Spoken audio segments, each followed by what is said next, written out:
Selamu alaikum, shikues të nderuar, mirë mbrëma dhe mirë se ju gjetëm jemi sonte në emisionin Kandili Dituris me hoqën e nderuar Bashkim Aliu.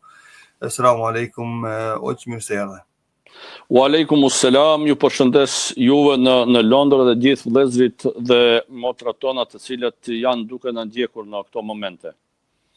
Faleminderit. Atëherë pa humbur kohë, do t'ju njoftojmë se tema e sontit është Muhamedi a.s.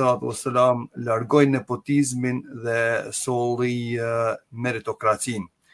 Ju që dëshironi të inkuadroheni, do të keni mundësinë të inkuadroheni nëpërmjet Messengerit tim pra shpëtim si Arina, kurse në WhatsApp mund të inkuadroheni pra përmes numrit +44 753 87 876.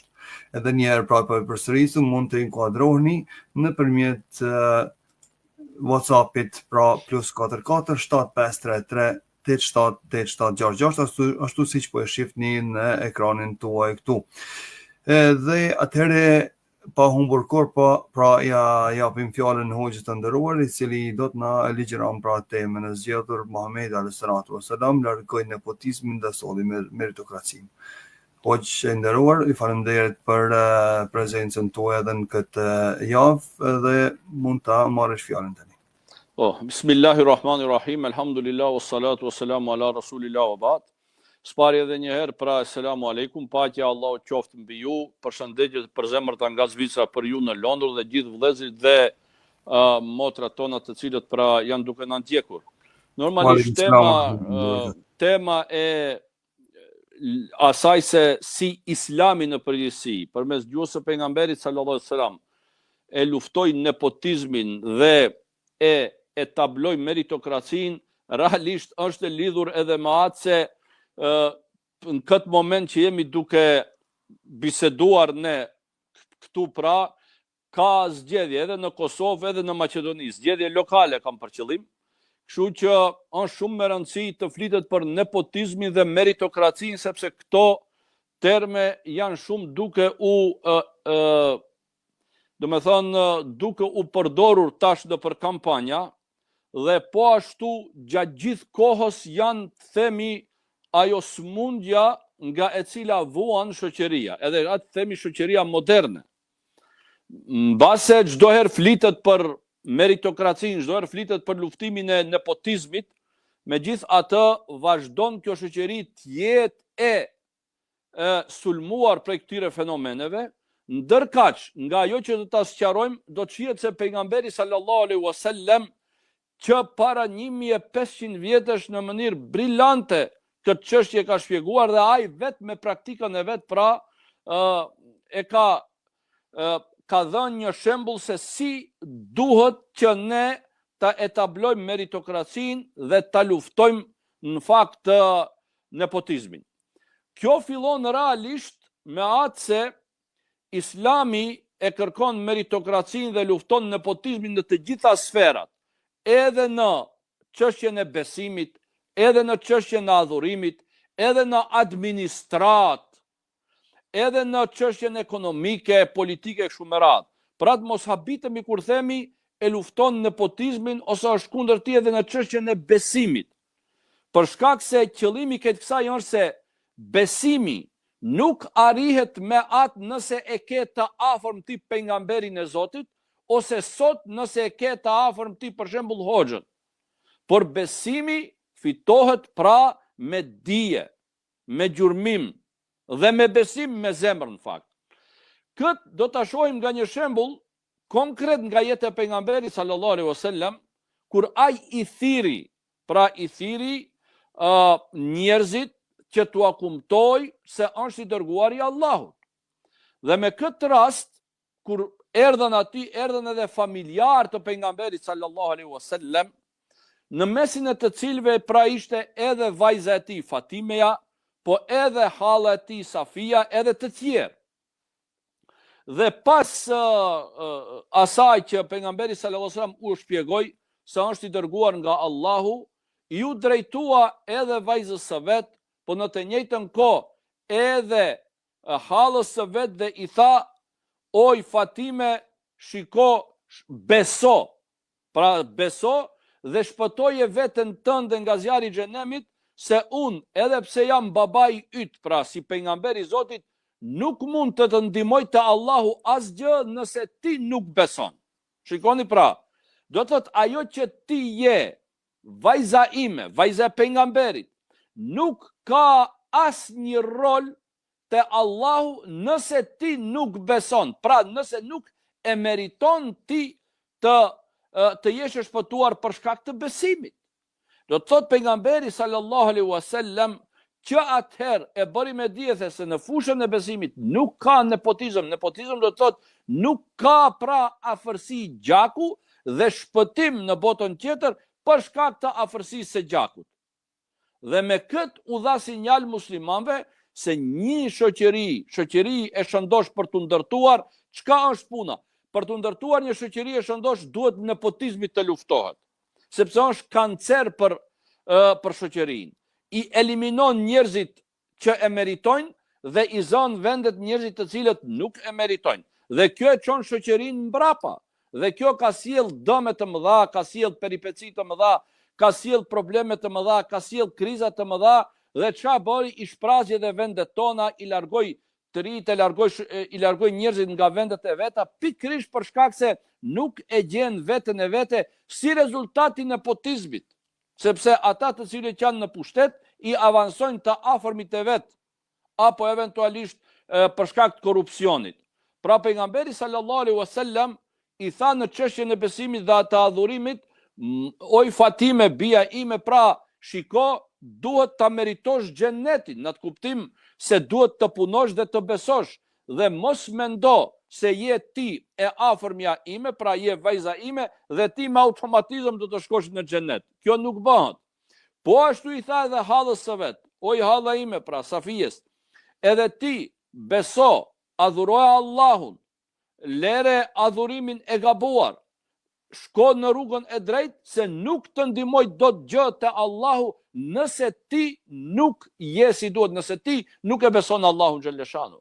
Edhe këtu e qartë ish pejgamberi sallallahu alaihi wasallam. Pastaj po ashtu, shumë familjar të tij, po edhe mixha i tij vet, pejgamberi sallallahu alaihi wasallam edhe atij u ka thënë, edhe kur ka qenë momenti i vdekjes bile, të njeriu që më së tepër më e mbrojti atë mixhës së tij, i tha, o Aç, thuje një fjalë që të mund të kërkoj shpëtim për ty, të ndërmjetësoj për ty te Allahu. Se përndryshe nëse nuk e thua atë fjalë, pra shahadetin e kish për qëllim, besimin që ta vërtetoj, nëse nuk e thua atë fjalë, ani se unë jam pejgamber dhe nuk ka lidhje se ti je axha im, unë te Allahu nuk mund të ndihmoj kurrë. Do të thotë qartë ish pejgamberi sallallahu alaihi wasallam në luftimin e nepotizmit dhe tregoi se nuk bën punë ajo që ti je i afërm i pejgamberit. Do thotë nuk mjafton vetëm ajo, duhet ta meritosh.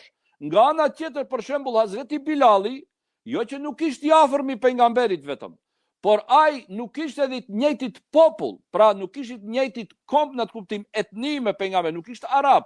Bilali erdhi prej Afrike, ishte edhe sklav. Ai u bë muezini pejgamberit.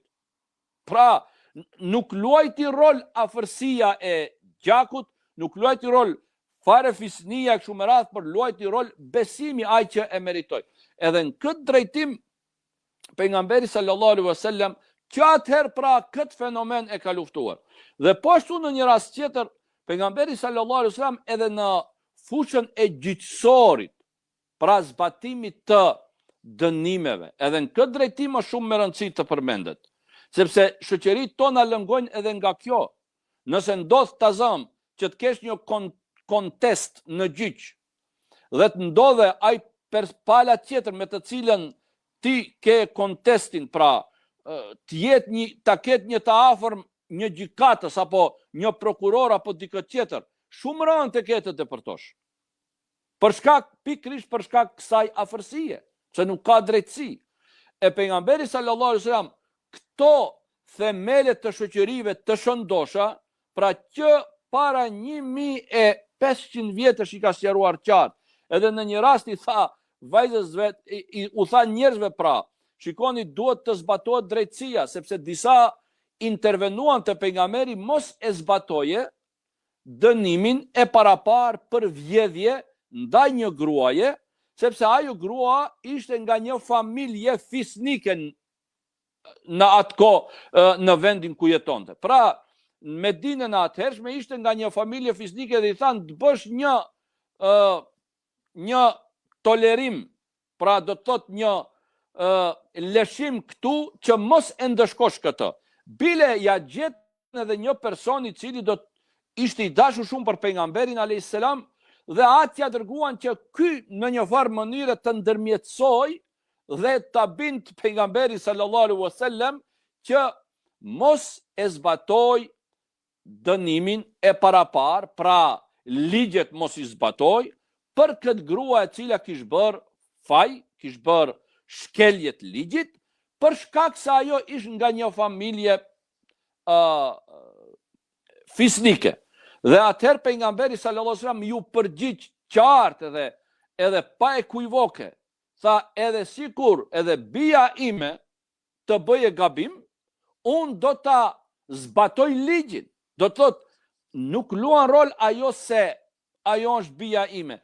Edhe nëse ajo është bia ime, Fatimia, e bën një gjë të tillë, unë do ta zbatoj ligjin edhe kundër asaj. Pra, do të ndëshkohet. Shikoni pra, edhe në këtë fushë pejgamberi sallallahu alaihi wasallam ka qenë i qartë dhe kuri nuk ka bë jo vetëm favorizime, po bile nuk ka lejuar që të shkilen ligjet. Shikoni, sot bota flet për shekulli 21.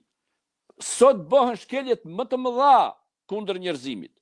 Sot ajo që ndodhen një shfarrosje online nga gazat popullatës.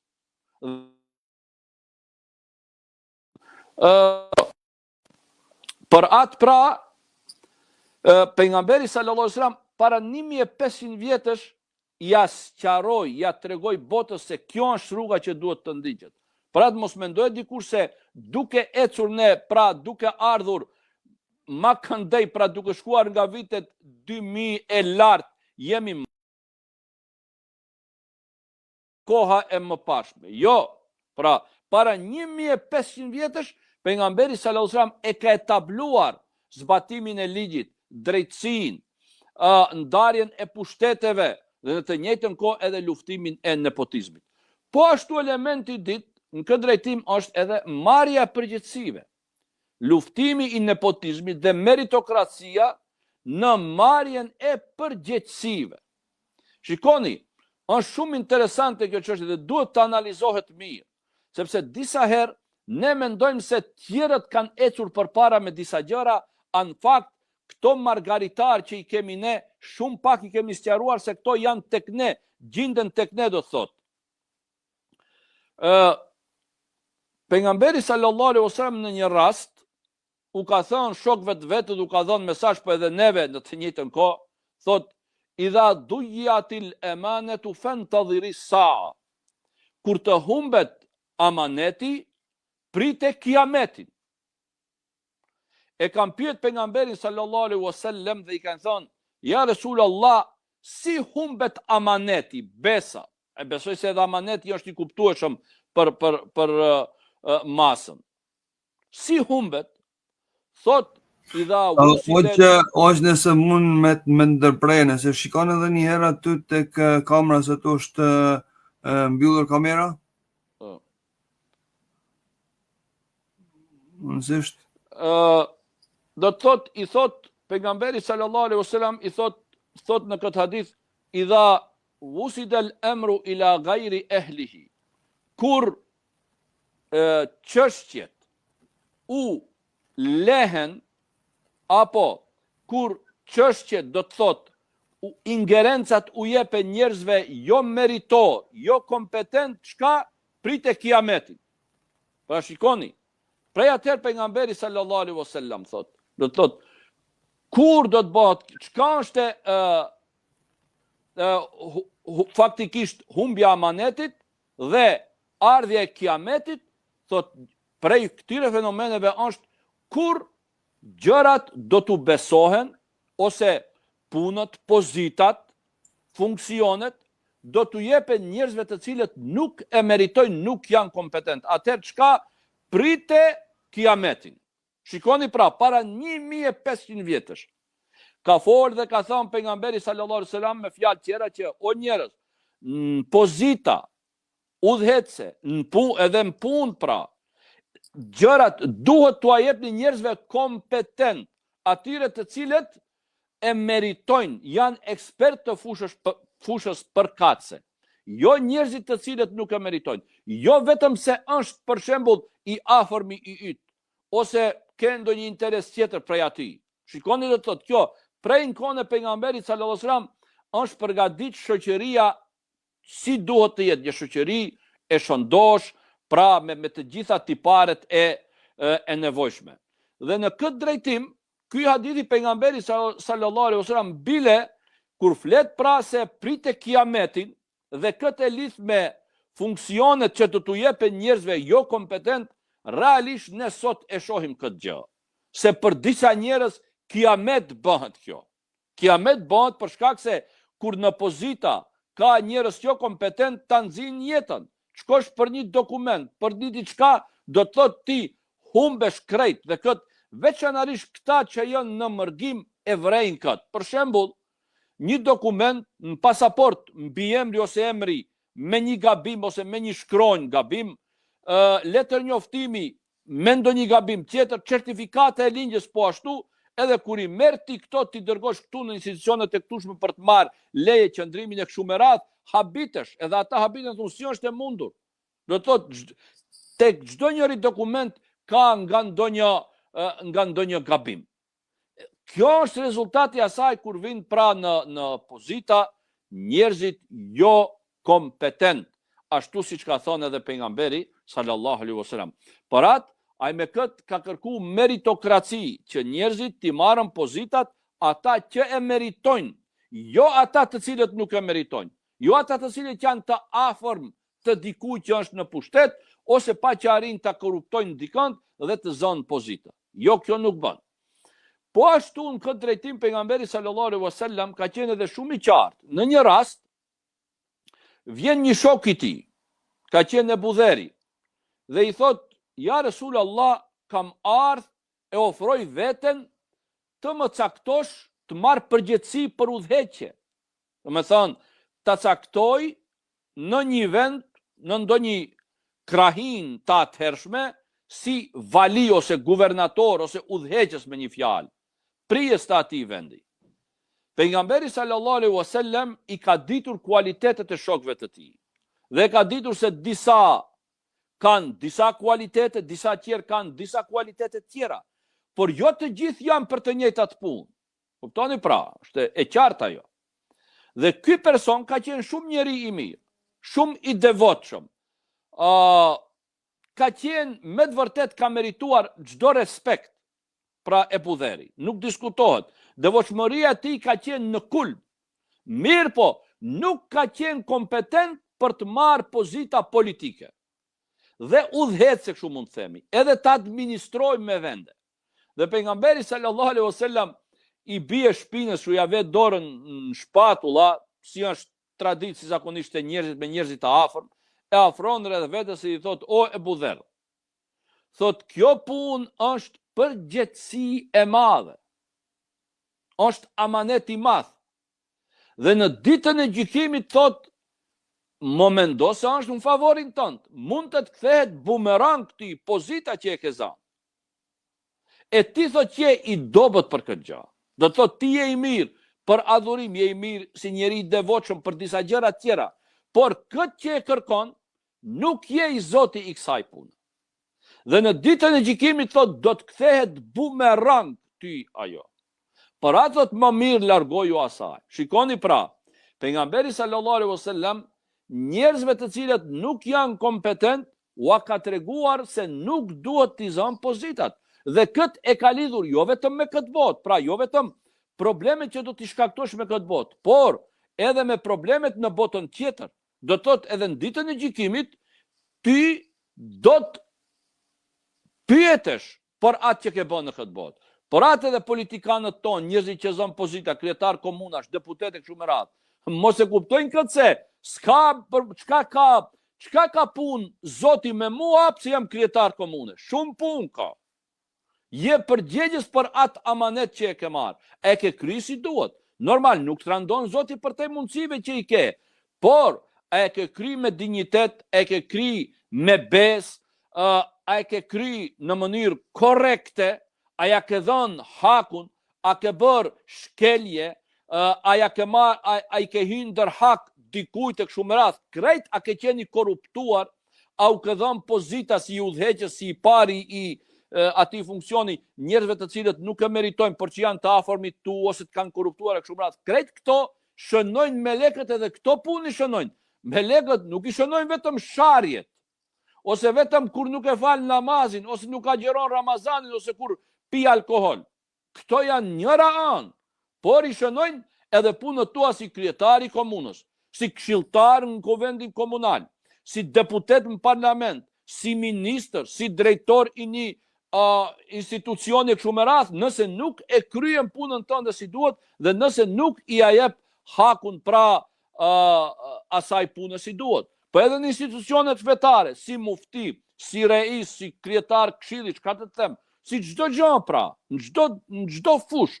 Pra, pejgamberi sallallahu alajhi wasallam i tregon me këtë rastin e Ebu Dherit, i tha pra, jo, shiko, nuk jeti për këtë punë, po shiko, meru me punë tjera të cilat të takojnë ti, apo mund t'i kryesh ti. Edhe kjo është një argument i qartë, se në fenë islame pra çështja kërkon njerëz kompetent, kredibil, njerëz të cilët u dalin zot punëve, dhe pejgamberi sallallahu alajhi wasallam përmes kësaj çka ka sqaruar apo vet ai pra e ka demonstruar në praktik se si duhet kjo punë të zhvillohet dhe si duhet të jenë njerëzit të atill të cilët do t'u japin pozita apo do t'i marrin parasysh njerëzit që meritojnë, pra meritokracinë, e nuk do të jenë në atë kuptim të nepotizmit, njerëzit të afërm të vetit, njerëzit të afërm që janë me të e kështu me radhë, dhe me këtë pra t'u bëjnë dëm popullit vet. Shikoni tek ne. Ne shpesh herë i kemi akuzuar tjerët, kuptoni pra, tjerët i kemi akuzuar se nuk kanë bërë mirë, na kanë shtyp neve si shqiptar. Tash, në për komunat tona, nuk na udhëheqin neve tjerët, na udhëheqin njerëzit tanë. Dhe shikoni çfarë është gjendja jonë. Ende për shembull, në fshatrat e Sharit Tazam, anën e Maqedonisë Veriut e kështu me radhë, që Shari është i njohur me ujë, pjesa më e madhe e fshatrave tonë kanë problem me ujë, si shembull. Edhe në kuptim të sasisë, edhe në kuptim të cilësisë. E tash kush na ka faj këtu? Tash nuk ka ardhur dikush prej Strumica që në Maqedoninë e Veriut, ose prej Beogradin Kosovë ta bëje këtë. Ajo është çështje e brendshme, do të thonë njeriu i jon, i cili është rrit me ne dhe është prej mahallës tonë, prej lagjes tonë, prej fshatit tonë, prej qytetit tonë kështu me radhë. Dhe këto gjëra janë rezultat kur pozitat i marrin njerëzit jo kompetent. Dhe kur gjërat nuk vlerësohen në bazë të meritokracisë, po vlerësohen në bazë të standardeve tjera të cilat pra na kanë pru neve në këtë gjendje të cilën jemi. E pejgamberi sallallahu alaihi wasallam ai ka folur për meritokracinë. Tu jepim pozita njerëzve të cilët e meritojnë, e jo njerëzve të cilët janë të afërm ose kanë interese tjera me dikë tjetër. Po ashtu Kurani ka folur në këtë drejtim, edhe në disa raste do t'i përmendim edhe do ta përfundojmë inshallah, për Musain alayhis salam. Vajzat e pejgamberit Zotit Shuaibit, kur Musai alayhis salam u ndihmoi, kur u kthyen te babai i tyre, pra te pejgamberi Zotit Shuaibi, i than ja abeti sta'jirhu. O baba, merr atë person rroktar, e kishin fjalën për Musain alayhis salam. Sa ju ndihmoi. Pse? Edhe e tregoj, sa i tha është kawijun emin, edhe i fuqishëm ishte në trup, do me thonë, unë në ndihmoj t'u japim ujë baktive, po në të njëjtën kohë ishte edhe besnik, pra në ecje, kërkoj që ajte ec para, mos e provokojmë me shikim me lëvizjet tona kështu me radhë. Pra shikoni, i përmendit dy cilësi të rëndësishme, kawi, emin, edhe i fuqishëm, po në të njëjtën kohë edhe çka, ishte edhe besnik. Këto gjëra na duhen neve. Kawi në këtë kuptim, jo vetëm forca fizike, po kërkohet edhe forcë intelektuale, profesionale, pra të jetë profesionist dhe në të njëjtën kohë të jetë edhe besnik. Pse? Se shikoni, ka njerëz të cilët janë profesionista. Nuk mund t'i thuash se ai nuk ka profesionist. Ka arrit tituj akademike, kështu me radhë, nuk e di çka. Mirë, po problemi është nuk ka besnik. Edhe kjo është një problem tjetër. Të dy cilësit duhet t'i ketë. Po ashtu, edhe në një rast tjetër të Jusufi a.s. Pra, të Jusufi a.s.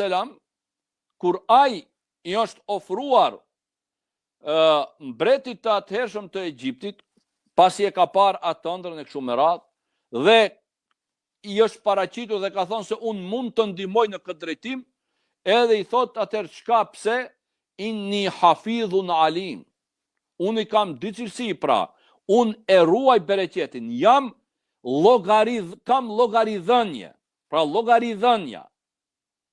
Jam i sinqert dhe jam njeri i përgjithshëm dhe jap llogari për atë që bëj. Këtë ka me qëllim hafidh, i ruaj gjërat. Pra jam i përgjithshëm, mund të jap llogari dhe di si ti bëj këto gjëra. Alim ka thënë, pra jam edhe i ditur në atë kuptim, jam kompetent për këto. I di gjërat se si krijen. Këto dy cilësi i ka përmendur, që do të thotë se edhe nga shembujt e pejgamberit sallallahu alaihi wasallam, po edhe nga shembujt e Kuranit për këto dy pejgamber, po edhe për shumë që realisht që ka folur, ne pra kuptojmë se Islami kërkon që të jemi të tillë që gjërat tua besojmë njerëzve kompetent, njerëzve të besueshëm, pra meritokracia, e jo njerëzve vetëm për atë ti avansojmë, ose t'u japim pozita vetëm se janë të afërmit tanë, ose për shkak se na kanë korruptuar e kështu me radhë. Kjo është ajo e rëndësishme shumë, pra do të thotë Kurani famlar flet për këto gjëra. Para 1500 vjetësh ka ardhur dhe sikur sot problemet tona i trajton. Pra, është mahnit se kur e analizon për mbajtjen e Kur'anit. Se si ka thënë, shikoni, bile Kur'ani kur flet për Jusufin a.s., për Musa a.s., edhe para 1500 vjetësh ata kanë qenë. Dhe kjo atëherë kanë thënë, shoqëria e shëndosh ajo që ka njerëz kompetent, ekspert, po në të njëjtën kohë edhe njerëz të sinqert, të besueshëm, jo ekspert edhe jo i besueshëm. Se të dy këto gjëra duhet shkojnë bashkë. Nëse nuk shkojnë bashkë, janë të dëmshme. Për atë pra, është shumë me rëndësi që të analizohen, është shumë me rëndësi që të nxiren urtësi dhe të kuptohet drejt mesazhi i kësaj që ka thënë edhe pejgamberi sallallahu alajhi wasallam në lidhje me meritokracinë, por në të njëjtën kohë ose para kësaj pa edhe vet Kur'ani famlar se pejgamberi sallallahu alajhi wasallam në fakt është çka? Është shpjegues i asaj që e përmban Kur'ani. Unë me kaq do të kisha përfunduar, tash do t'u lë fjalën juve në studio atje nëse keni ndonjë pyetje eventualisht apo diçka tjetër që mund të kërkon ende shpjegim ose ndonjë çështje tjetër që mund ta prekim, pra urdhroni ju prej studio.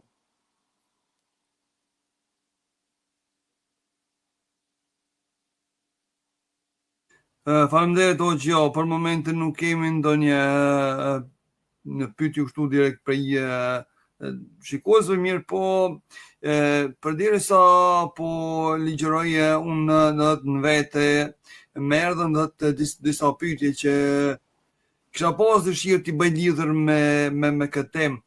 Ndoshta në pika të shkurta e përmend pak këtë, por mundësisht edhe të shtojmë edhe pak si e trajtoi Muhamedi alayhis salam çështjen e nepotizmit në shoqërinë arabe të asaj kohe, e cila ishte shumë e ndikuar nga fiset dhe lidhjet farefisnore. Do të thotë pejgamberi sallallahu alaihi wasallam kishte respekt për fisin, sepse atëherë shoqëria atëhershme organizohej në baza fisnore, i shoqëri fisnore. Dhe ti nuk mund do të thotë fisin të anashkalosh, dhe ka luajtur një rol të arabët çështja e fisit. Mirë po, puna është se pejgamberi sallallahu alaihi wasallam për gjërat e rëndësishme nuk i dallonte njerëzit në bazë të fisit ose familjarizmit, se i kishte të afërm, por në bazë të meritave.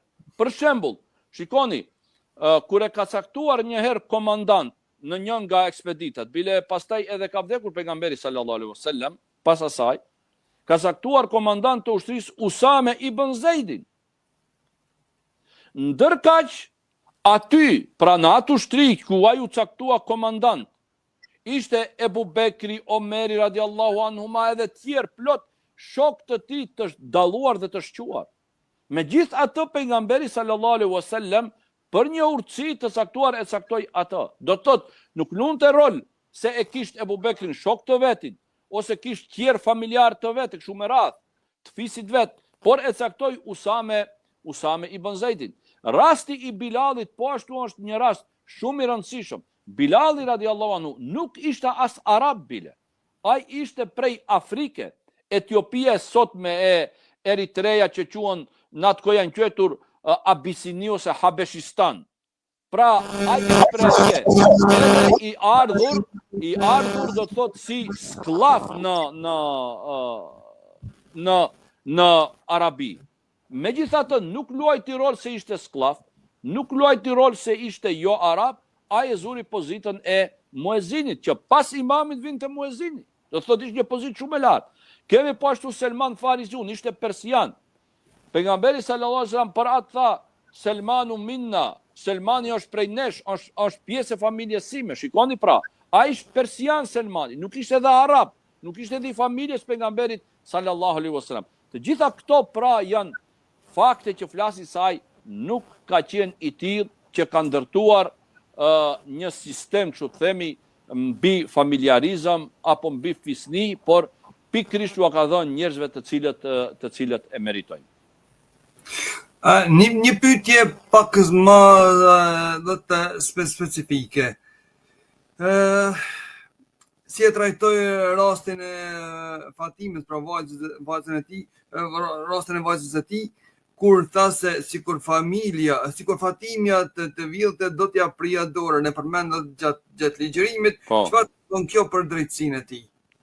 Kjo do të thotë se ligjet duhet të zbatohen për të gjithë njësoj, dhe nuk duhet të ketë dallime, nuk duhet të ketë klasifikime, nuk duhet dikush të shikohet në përgishta, dhe kjo flet edhe për gjithësorin. Në një mënyrë, ajo pavarësia e gjithësorit që i themi, se tash pushteti gjithësor, edhe pse pejgamberi sallallahu alajhi wasallam atëherë ka qenë ai që i ka kryer të gjitha. Megjithatë, mesazhi ka qenë i qartë. Shiko, ti je vajza ime, unë jam pejgamberi i Zotit, por kur është në pyetje drejtësia, pra, kur është në pyetje gjyqi, këtu nuk ka kompromis. Ligjet do të zbatohen për të gjithë, dhe pikërisht ne vuajmë nga kjo punë sot, se ligjet nuk zbatohen për të gjithë. Disa i favorizojnë, disa i anashkalojnë, nëse ke lidhje familjare, ose arin të korruptosh dikant, gjenë ndërmjetës e kështu me radhë, arin të shpëtosh.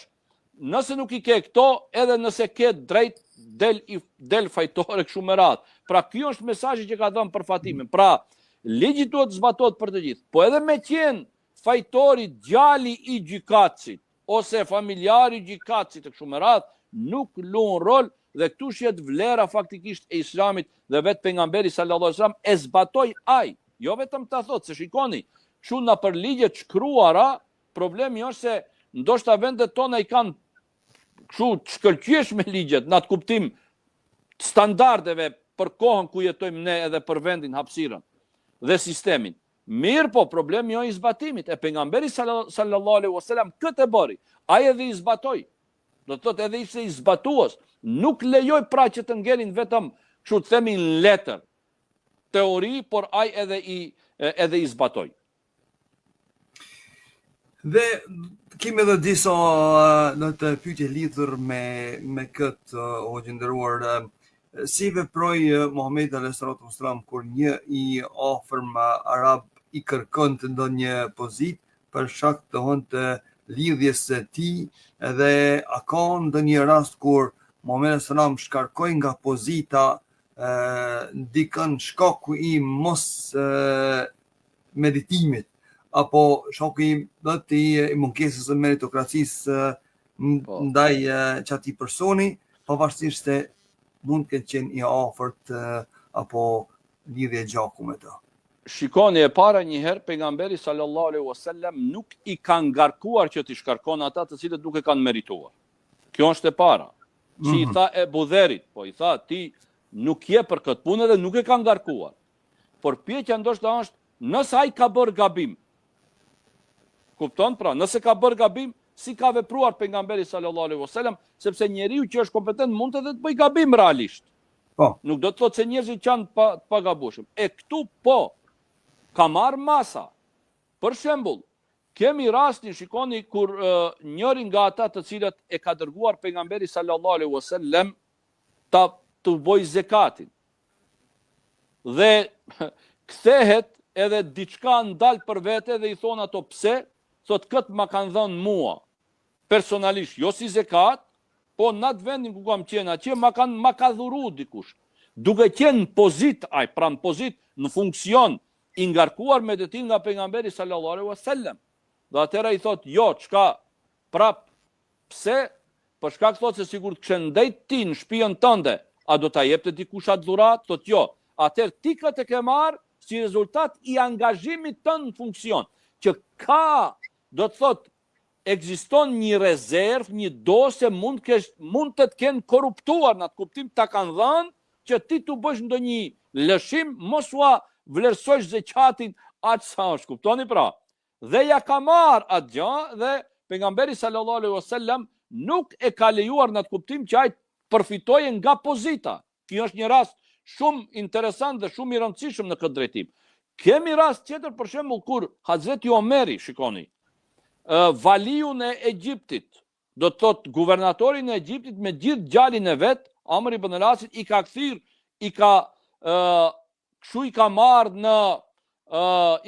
në pyetje në fakt. E ka thirrur atë që sot në parlament e thirrin kryeministrin, i thirrin ministrat, po edhe kryetarin e shtetit realisht që jep një lloj përgjegjësie për disa veprime dhe thon vot besim. Kupton? Tash pejgamberi sallallahu alaihi wasallam e ka thirr guvernatorin e Egjiptit për një problem që e ka bërë gjali i tij.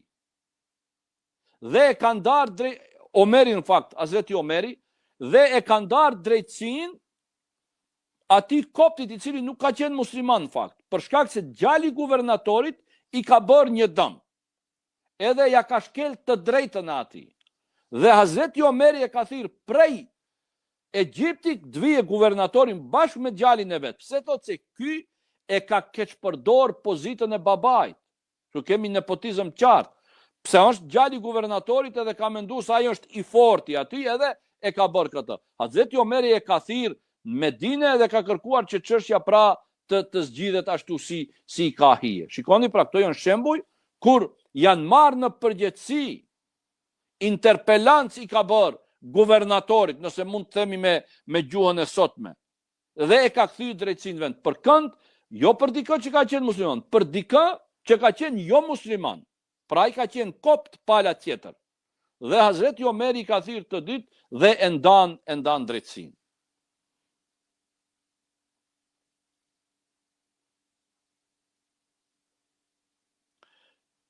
Nuk të dëgjoj shpëtim. Nuk të dëgjoj. Po ta mbyll mikrofonin. Çfarë ndikimi do të ka nepotizmi në prishjen e unitetit dhe besimit midis njerëzve? Shikoni, nepotizmi më tepër do të thotë ka të bëjë me nivelin e pushtetit. Do të thotë në pushtet kjo çështja e nepotizmit shihet. Në për institucione, për shembull në gjyq, në administratë kështu me radhë. Mirë, po pasojat e saj shihen edhe në mesin e njerëzve. Mandej ndodhin probleme, ndodhin zënka, ke stagnim të shoqërisë, nuk ja japin hakun, nuk zhvillohet shoqëria me ritmin e duhur, ke ngecje në të gjitha fushat sepse njerëzit jo kompetent i kanë marrë gjërat dhe formohet si një lloj kështu të themi, një lloj e mbretërisë ashtu, një klan i caktuar me familjen e vet edhe pastaj më nuk mund ta shkulish ti prej atje. A veprojnë në një shtet demokratik ku themi duhet bëhen zgjedhje kështu me radhë, por ata ashtu e kanë lidh çështjen, ashtu janë lidh njëri me tjetrin, saqë rënd është t'i largosh ato prej pushteti. Pra, kjo mandej shkakton pasoja, pra rezultojnë pasoja edhe në shoqëri, edhe në aspektin ekonomik, edhe financiar, për edhe në marrëdhëniet ndërnjerëzore në mes të njerëzve.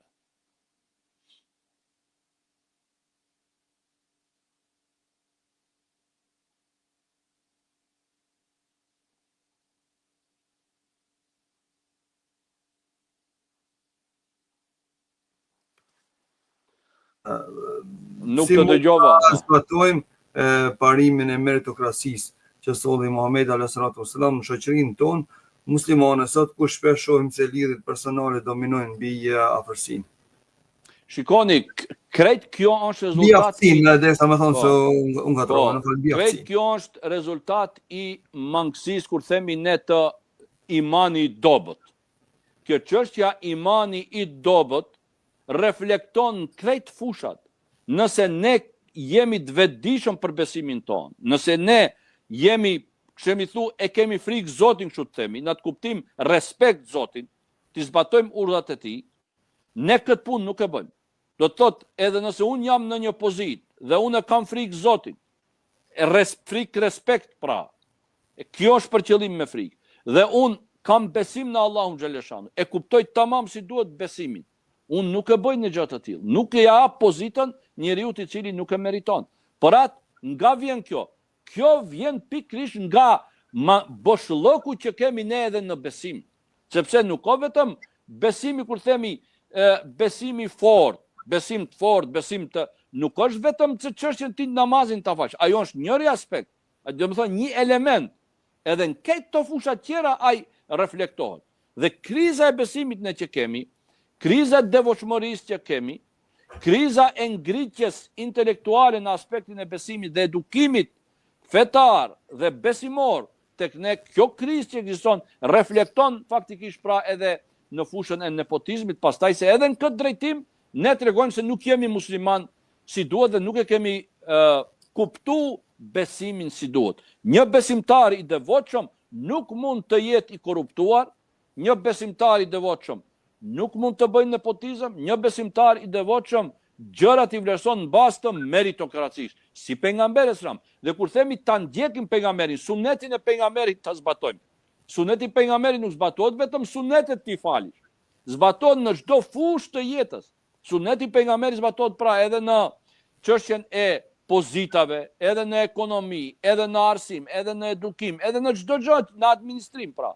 Kjo është suneti i pejgamberit. Nëse don sunetin, jo vetëm të falish sunetet, ajo po njëri aspekt është, nuk diskutohet, por duhet ta bësh edhe në raportet e tua me njerëzit e tjerë. Sa i përket udhëheqësve, cili është roli i drejtuesve tonë, si fetar, ashtu edhe ata dhe politik në rivendosjen e meritës si kriter themelor? Pa ata janë përgjegjës, pejgamberi sallallahu alaihi wasallam ka thënë, kullukum ra'in, çdo njeri nga ju është bari dhe çdo njeri nga ju do të përgjigjet për kopën e vet. Kjo do të thotë është përgjegjës për atë punë që është dhënë. Çdo njeri, qoftë kryetar komune, qoftë ministër, qoftë drejtor, çdo kush pra, qoftë në një institucion, qoftë imam xhamie, qoftë drejtor i spitalit, qoftë mjek i repartit ose shef i repartit e kështu me radhë në spital, ai është përgjegjës për atë. Dhe pejgamberi sallallahu alaihi wasallam e ka quajtur në mënyrë simbolike, çka e ka quajtur bari, çoban, pra përgjegjës. Dhe ai do të jep përgjegjësi për atë gjë. Për atë duhet të jap hakun e vet, sepse e përmendëm edhe brenda ligjëratës, mos mendojmë ne se melekët që i shkruajnë punët tona, shkruajnë vetëm nëse ne, për shembull, nuk falim namaz ose pim alkool. Jo, këto po i shkruajnë edhe këto gabime të tjera që ne i bëjmë edhe në udhëheqje, nëse nuk i japim hakun dhe qëllimisht i bëjmë gjëra. Jo nëse gabojmë, jo nëse harrojmë, jo nëse dalin gjërat jashta kompetenca apo jashta mundësive tona, ku s'kemi mundësi të ndryshojmë gjërat, atëherë normalisht se Allahu xhaleshanu nuk na ngarkon. Por nëse kemi mundësi dhe nuk e bëjmë dhe bëjmë të kundërtën, nuk i japim hakun e për atë, atëherë melekët edhe këtë e shkruajnë. Një dy pyetje po i bëjmë inshallah taala, nëse kemi kohë. Si mund të ruajmë ikhlasin, sinqeritetin në shërbimin publik apo vetar kur na ofrohet diçka për shkak të lidhjeve tona. Shiko, besimtari nëse i ofrohet diçka dhe ajo është në mënyrë jo legale e ofruar, si besimtar flas si pal tashti, dhe ti e din se nuk ka kaluar në procedurat e duhura dhe ti e dëmton tjetrin dhe e din se ti nuk je më i miri për këtë punë, atëherë nuk duhet ta pranosh. Kjo është pra, nuk duhet ta pranosh. Kjo është e qarta punë. Por duhet t'ja lësh atij që e meriton.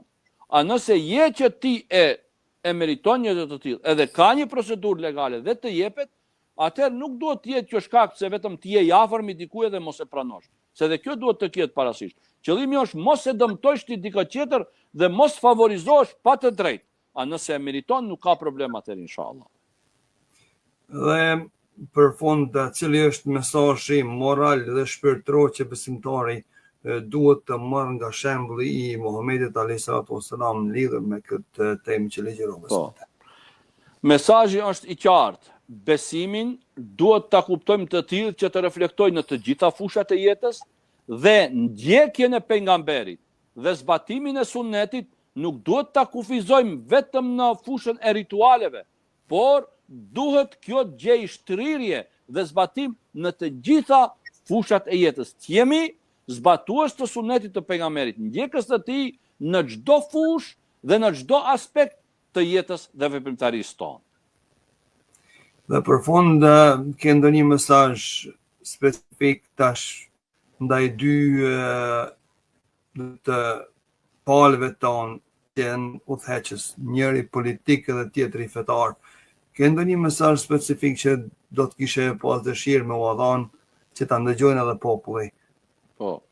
Mesazhi im është që ta kuptojmë drejt atë që na ofrojnë burimet hyjnore, pra Kurani famlar dhe hadithet e pejgamberit sallallahu alaihi wasallam, sepse kjo është quajtur amanet. Amaneti është i rënd. Kujdes se si e kryeni amanetin, se për këtë keni përgjegjësi para Allahu xhaleshanu. Dhe askush mos të mendoj se kjo punë nuk ka të bëjë me politikën dhe me administratën. Jo, ka të bëjë me çdo gjë. Amanet kur thuhet, amaneti duhet të çohet në vend. Të jemi prej atyre të cilët amanetin që na është dhënë do ta çojmë në vend ashtu si është më së miri. Allahu ju shpërbleft të vendi për legjërimin deri më tash që u bënën 48 minuta deri këtu. Dhe ishte e përmbushur plot mesazhe dhe si nga ato morale, po ashtu dhe ato të vetare dhe politike. U munduam me përthukua ashtu një temë dhe me bë sa më komplete. Megjithatë, kjo është një temë që është shumë e gjerë dhe është vështirë ta përthekosh brenda një ligjërate 48 minutësh apo 50 minutësh, po ka nevojë edhe më shumë ligjërata, mirë po koha kaq na mjafton dhe ju falenderoj juve për vullnetin që keni të mos them të papar, por të paktën të them të pandalur me shërbye umetet ton musliman dituri dhe perla nga Kurani dhe jeta e Muhamedit alayhis salam, ashtu siç ishte sonte, pra tema Muhamedi largoi nepotizmin dhe solli meritokracinë, gjë që shumë po na mungon kohëve të fundit, por shpresojmë tek Allahu i Madhërisht që një herë të kthehen këto vlera në krye të vendit, pra në udhëheqësi, dhe që nëpërmjet këtyre të mbizotroj drejtësia, ashtu siç na thot Allahu në një ajet kuranor, Allahu urdhëron për mirësi dhe vepra të mira dhe sinqeritet, ihsan e të gjitha. Atëherë shpresojmë te Allahu i Madhërisht që do të na shpërblen për mundin ton, edhe ty o Gjëvendi, Zoti shpërbleft. Amin inshallah. Faleminderit që prezantuat edhe sonte në emisionin ton. Pra deri në emisionin e radhës që do të jetë me izin Allahu të Madhërisht të shtunën e ardhshme, me temën që do ta zgjidh hoxha deri atëherë, ju lajm me përshëndetjen e banorëve të xhennetit, pra paqja dhe bekimet e Allahut qofshin mbi ju. Assalamu alaikum Wa alaikum assalam wa rahmatullahi për ju dhe të gjithë vëllezërit dhe motrat të cilët na kanë ndjekur. Faleminderit.